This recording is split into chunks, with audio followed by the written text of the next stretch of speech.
Andasheva? Andasheva. Okay. And Jessica Smith. Both That's a real name. That's a real name, I swear. They have a conference, the Smith Conference. Yeah, I know. And these are two senior undergraduate students at Shepherd University. Faroat is pursuing a Bachelor of Science degree in sociology and psychology, and after graduation she plans to attend law school at Florida International University School of Law. Jessica Smith is also a senior undergraduate student majoring in sociology and business administration at Shepherd University, and of course they're both students of Dr. Howard Bostic. She will graduate in May of 2014. Her scholastic interests include sociology, anthropology, and visual arts. And so, without further ado, please welcome the two students. Yes! All right, so I am Jessica, and that is Faroat. And we're going to talk about this lovely poster right here. And you have miniature versions in front of you, and you might need your extra eyeballs to see it. Yeah. The title is Integration of the Innovative Technology and Linguistics in Education and Disability Services, which is a smidge bit of a mouthful. So it's actually a very simple concept. It's technology and communication and folding that into inclusive education. That's it. And we're done. Just a brief context behind our presentation. Since the dawn of 1990, since the passage of the ADA and similar acts, there has been increased demand for technological accommodations due to the increased admissions of students with disabilities in post-secondary educations, be it intellectual or physical disabilities. And as you all know, multimedia-based educational tools actually enrich experiences of both able-bodied and minded students and people with physical or intellectual disabilities, both. But for some reason, many universities are still in 2014, they're falling short of using the potential assistive technology that is available, affordable, and really effective, and we will go over them shortly. So we as students who are graduating but wanting to see, I guess, perhaps even a small change in our own university, we decided to ask a question whether,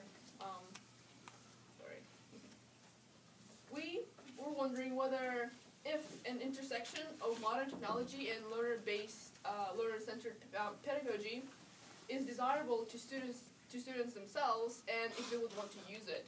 So we conducted a study. The sample size was fairly small. It was only 74 students who were enrolled into 3 classes. I believe it was juvenile delinquency, intro to criminal justice, and intro to sociology. And students were given access to audio lectures, meaning that there would be like a recording of each lecture posted online. And we also had access to digitally written shared classroom notes. One student in each classroom was responsible for taking notes and posting them, and then our professor would post them online for access of everyone. And in the actual survey, students were also, we also inquired whether they would find transcriptions of audio lectures to be useful as well.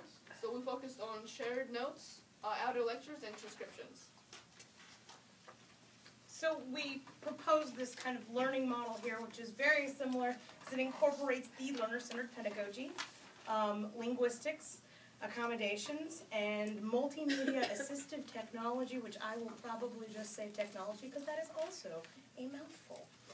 Starting with the learner-centered pedagogy, you heard, it's basically the idea that the student becomes the center of the classroom, and they should be. It's kind of the educational dream. It's the really awesome teachers that are really inspiring, and they make these lifelong memories somewhere in there, and everyone's had one of these professors, or many of them, and my first one was a high school biology teacher named Mr. Crump, and I've had several since then, and looking back at it though, regardless of learner-centered pedagogy, all of these really great teachers that we've all got in our minds, they kind of created these classrooms filled with respect and open communication, but they held us to a higher expectation, and they created these very dynamic lesson plans that made us remember stuff. So the biggest part of learner-centered pedagogy is linguistics, and really I can't think of a time when communication isn't the biggest part of anything. It's kind of how we get knowledge from the instructor to the student, how the students share information between themselves, and then how the instructors have the opportunity to have questions heard or the understanding of the material conveyed back to them. Having effective and Having effective communication in the classroom environment improves that environment, and it improves the experience for the instructor and the student as the participation increases. So linguistics, for us, serves as a link, really, between technology and communication and the learner-centered pedagogy. If I want to communicate to everyone, then I kind of need to understand the different aspects of knowledge and how that knowledge is obtained by the students. And that's not just separating out this learner over here because they need this, or this student over here because they have a physical disability. This is actually the combination of the cognitive and the knowledge domains and disability services. It's universal design. It's universal accommodation. And then the technology, which is actually pretty simple because we've got it here. It's in the pocket. There's 1, 2, 3 iPads that I see. It's everywhere, and we can't really avoid it. It's in an educational sphere. It's how we get the same information to a bunch of different students at the exact same time. And it is the new educational standard, and although teachers may fight it, if we are not utilizing it, we are falling behind, as are the students. And every university that I can think of now has some form of online educational platform like ours, which is Sakai. These are excellent spaces, but they can actually be utilized a little further with the kinds of technology that we reviewed, as far as student note sharing, audio lecture recordings, and the transcriptions of audio lectures. Now, I'm going to sum that all back up in a really pretty little package. Technology is the method of how we accommodate different students in order to communicate the material that we have within the learner-centered pedagogy. It's pretty simple. The benefit of that, this combination, this universal design, is the benefit to all students because it's not just throwing a Band-Aid on top of disability services. It's actually moving into real inclusion in the classroom, and it gets the results. Teachers and instructors have the opportunity to hear back what their students hear when they speak. And the students are less inhibited in order to ask questions or be involved in the classroom. And then their performances, the understanding of material, the application of that knowledge, all increases with very simple, minimal changes. All right. Whenever I started the project, I was really, interested in what ways hybrid courses or multimedia technology will be of assistance to students with disabilities. Because in the future, I'm planning on utilizing my law degree to represent disenfranchised and marginalized groups across the United States, or whatever state I'll end up in. So while I was doing research, I found this one study in 2008, and that's like 6 years ago, which is still hard for me to believe because I was a sophomore in high school and I'm graduating college. All the way in 2008, students with disabilities represented approximately 11-ish% of all post-secondary students, and there were quite and each of them had at least, well, that doesn't make any sense, but yeah, there were students with one or more disabilities, be it intellectual learning or physical. And I'm pretty sure like 6 years later the number probably went up. So and those 3 things that we focused on, transcriptions, audio lectures, and student shared notes, each of them has their own advantages, and once again, like, they're simple to use. For example, transcriptions allow students with learning disabilities to develop an important connection to information that they may not otherwise grasp during lecture. And even if you don't have any disabilities, I feel like transcriptions are extremely useful if you miss class and you're an audio learner like I am. Like, I do not take a lot of notes. I usually listen. That's how I prepare for my tests. And a lot of times, like, but not a lot of times because I don't miss a lot of classes, but whenever I have to miss class and I ask my peers for notes, they're nothing. They're absolutely useless for me because I'm not there to listen. But if I'll be able to read transcriptions of whatever the professor was lecturing in class, that's much more useful.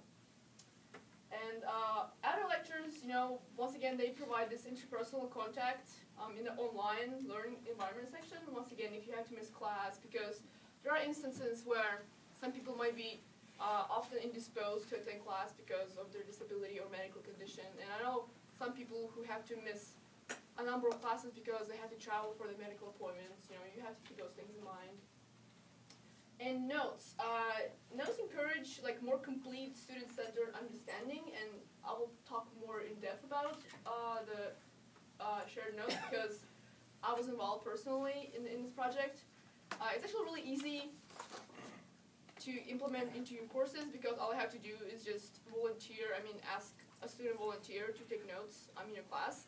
And the best thing about students is that you ask them to volunteer, but they don't think they have a choice, so obviously they're going to say yes. I was that student, but I volunteer on my free will. And once again, as I mentioned, I'm an audio learner, so I was kind of like a poor note taker, but I think Dr. Howard Bosick approached me because I always show up with my laptop to classrooms because I'm extremely lazy and I hate writing notes, so I prefer to type them. But since I got involved in this project, it actually developed my writing skills because I was responsible not only for my own knowledge, but for knowledge of my peers because my peers in classroom also depended on me for those notes. And that's also really good, really useful for my future because I'm starting law school in the fall, and I feel like having good note-taking skills is really important. I don't think my audio, my listening skills will save me every time.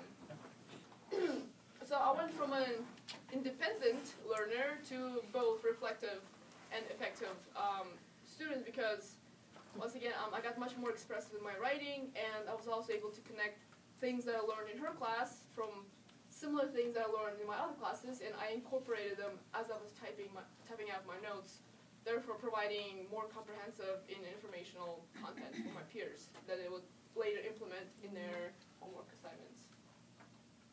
Alright, so aside from those personal reasons of notes, they also inspired collaboration.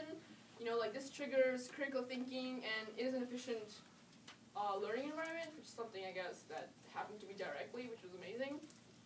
Notes, they also act as support because it aids low vision students. They have more opportunity to perhaps zoom in on notes and do whatever. And it also increases standards of the classroom and peer support across different learning styles because once again, it coaches you to, become more flexible to various learning styles or develop them even. That's happened to me. Basically, that is kind of it, and as far as future directions is concerned, we just kind of want to say that this technology is available, and we should utilize it. We don't need to reinvent the wheel. Let's use what we have, and that's